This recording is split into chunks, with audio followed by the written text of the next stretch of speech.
I Sing the Body Electric by Walt Whitman. I sing the body electric, the armies of those I love engirth me and I engirth them. They will not let me off till I go with them, respond to them, and discorrupt them, and charge them full with the charge of the soul. Was it doubted that those who corrupt their own bodies conceal themselves? And if those who defile the living are as bad as they who defile the dead, and if the body does not do fully as much as the soul, and if the body were not the soul, what is the soul? The love of the body of man or woman balks account, the body itself balks account. That of the male is perfect, and that of the female is perfect. The expression of the face balks account, but the expression of a well-made man appears not only in his face, it is in his limbs and joints. Also, it is curiously in the joints of his hips and wrists. It is in his walk, the carriage of his neck, the flex of his waist and knees. Dress does not hide him, the strong sweet quality he has strikes through the cotton and broadcloth. To see him pass conveys as much as the best poem, perhaps more. You linger to see his back, and the back of his neck and shoulder side. The sprawl and fullness of babes, the bosoms and heads of women, the folds of their dress, their style as we pass in the street, the contour of their shape downwards, the swimmer naked in the swimming bath, seen as he swims through the transparent greenshine, or lies with his face up and rolls silently to and fro in the heave of the water. The bending forward and backward of rowers in rowboats, the horseman in his saddle, girls, mothers, housekeepers, in all their performances, the group of labourers seated at noontime with their open dinner kettles, and their wives waiting, the female soothing a child, the farmer's daughter in the garden or cowyard, the young fellow hoeing corn, the sleigh driver driving his 6 horses through the crowd, the wrestle of wrestlers, 2 apprentice boys, quite grown, lusty, good-natured, native-born, out on the vacant lot at sundown after work, the coats and caps thrown down, the embrace of love and resistance, the upper hold and underhold, the hair rumpled over and blinding the eyes, the march of firemen in their own costumes, the play of masculine muscle through clean setting trousers and waist straps, the slow return from the fire, the pause when the bell strikes suddenly again, and the listening on the alert, the natural, perfect, varied attitudes, the bent head, the curved neck, and the counting, such like I love. I loosen myself, pass freely, am at the mother's breast with the little child, swim with the swimmers, wrestle with wrestlers, march in line with the firemen, and pause, listen, count. I knew a man, a common farmer, the father of 5 sons, and in them the fathers of sons, and in them the fathers of sons.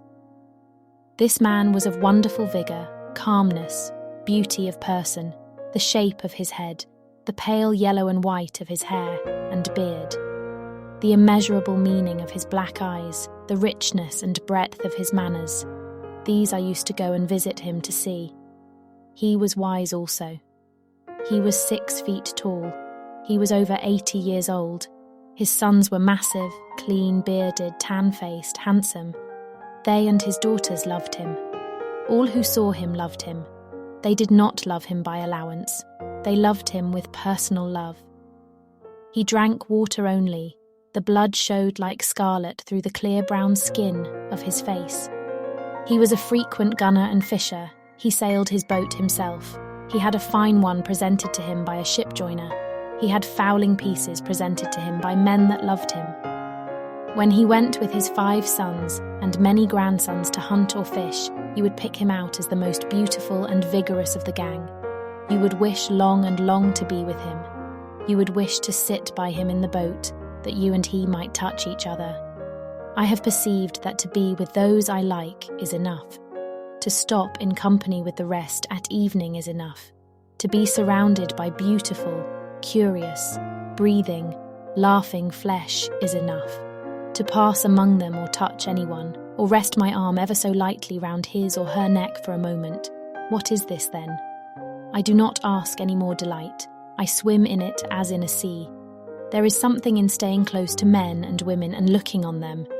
and in the contact and odour of them, that pleases the soul. Well, all things please the soul, but these please the soul. Well. Thirst is the female form. A divine nimbus exhales from it from head to foot. It attracts with fierce, undeniable attraction. I am drawn by its breath as if I were no more than a helpless vapour. All falls aside but myself and it. Books, art, religion, time, the visible and solid earth, and what was expected of heaven or feared of hell, are now consumed. Mad filaments, ungovernable shoots play out of it, the response likewise ungovernable.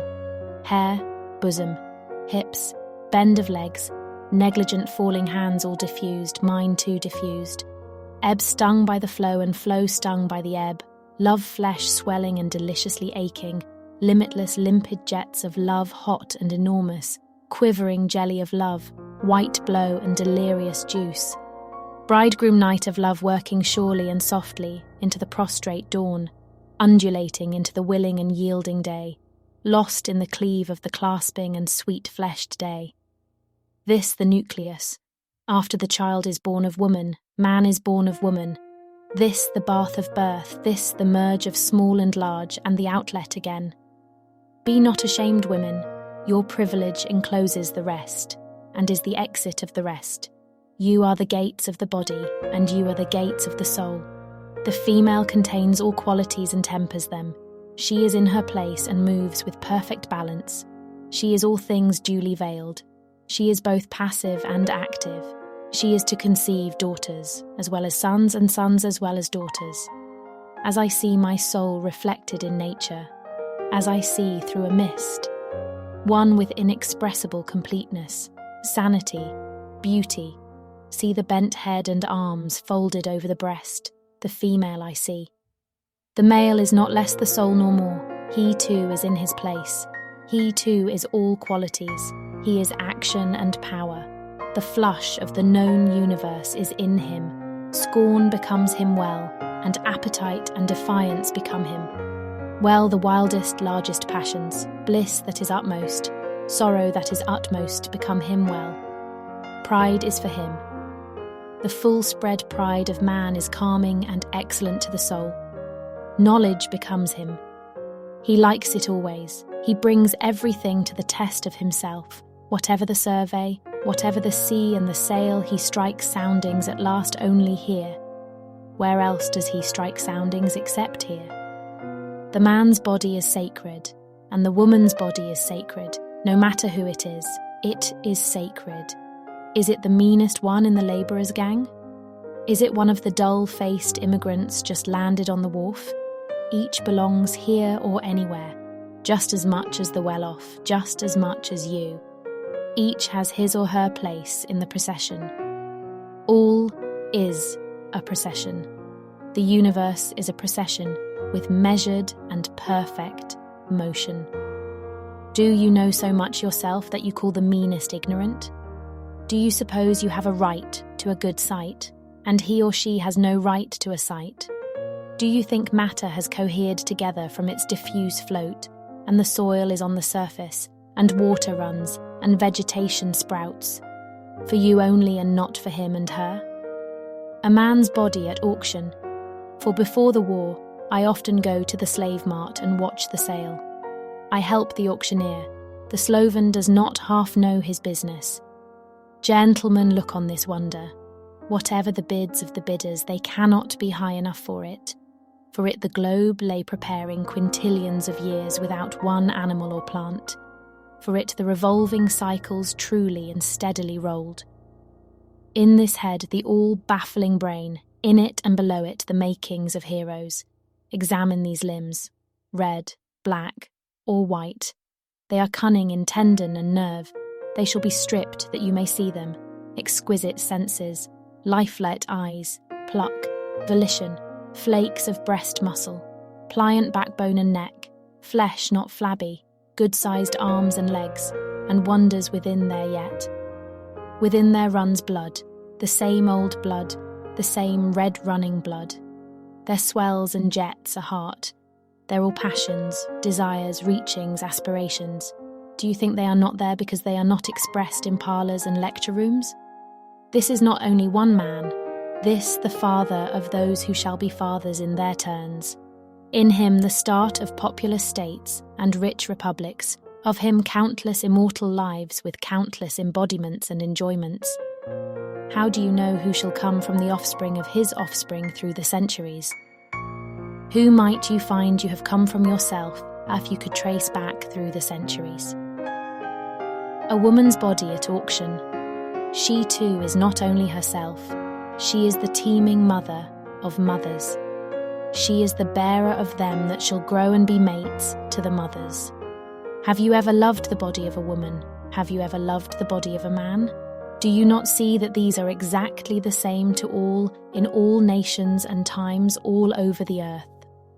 If anything is sacred, the human body is sacred, and the glory and sweet of a man is the token of manhood untainted, and in man or woman a clean, strong, firm-fibred body is more beautiful than the most beautiful face. Have you seen the fool that corrupted his own live body, or the fool that corrupted her own live body? For they do not conceal themselves, and cannot conceal themselves. O my body, I dare not desert the likes of you in other men and women, nor the likes of the parts of you. I believe the likes of you are to stand or fall with the likes of the soul, and that they are the soul. I believe the likes of you shall stand or fall with my poems, and that they are my poems. Man's, woman's, child's, youth's, wife's, husband's, mother's, father's, young man's, young woman's poems. Head, neck, hair, ears, drop and tympan of the ears, eyes, eye fringes, iris of the eyebrows and the waking or sleeping of the lids, mouth, tongue, lips, teeth, roof of the mouth, jaws and the jaw, hinges, nose, nostrils of the nose and the partition, cheeks, temples, forehead, chin, throat, back of the neck, neck slew, strong shoulders, manly beard, scapula, hind shoulders, and the ample side round of the chest, upper arm, armpit, elbow socket, lower arm sinews, arm bones, wrist and wrist joints, hand, palm, knuckles, thumb, forefinger, finger joints, fingernails, broad breast front, curling hair of the breast, breastbone, breast side, ribs, belly, backbone, joints of the backbone, hips, hip sockets, hip strength, inward and outward round, man balls, man root, strong set of thighs, well carrying the trunk above, leg fibres, knee, knee pan, upper leg, under leg, ankles, instep, football, toes, toe joints, the heel, all attitudes, all the shapeliness, all the belongings of my or your body or of anyone's body, male or female, the lung sponges, the stomach sac, the bowels sweet and clean, the brain in its folds inside the skull frame, sympathies, heart valves, palate valves, sexuality, maternity, womanhood and all that is a woman, and the man that comes from woman, the womb, the teats, nipples, breast milk, tears, laughter, weeping, love looks, love perturbations and risings, the voice, articulation, language, whispering, shouting aloud, food, drink, pulse, digestion, sweat, sleep, walking, swimming, poise on the hips, leaping, reclining, embracing, arm curving and tightening, the continual changes of the flex of the mouth and around the eyes, the skin, the sunburnt shade, freckles, hair, the curious sympathy one feels when feeling with the hand the naked meat of the body, the circling rivers, the breath and breathing it in and out, the beauty of the waist, and thence of the hips, and thence downward toward the knees, the thin red jellies within you or within me, the bones and the marrow in the bones, the exquisite realization of health. Oh, I say these are not the parts and poems of the body only, but of the soul. Oh, I say now these are the soul.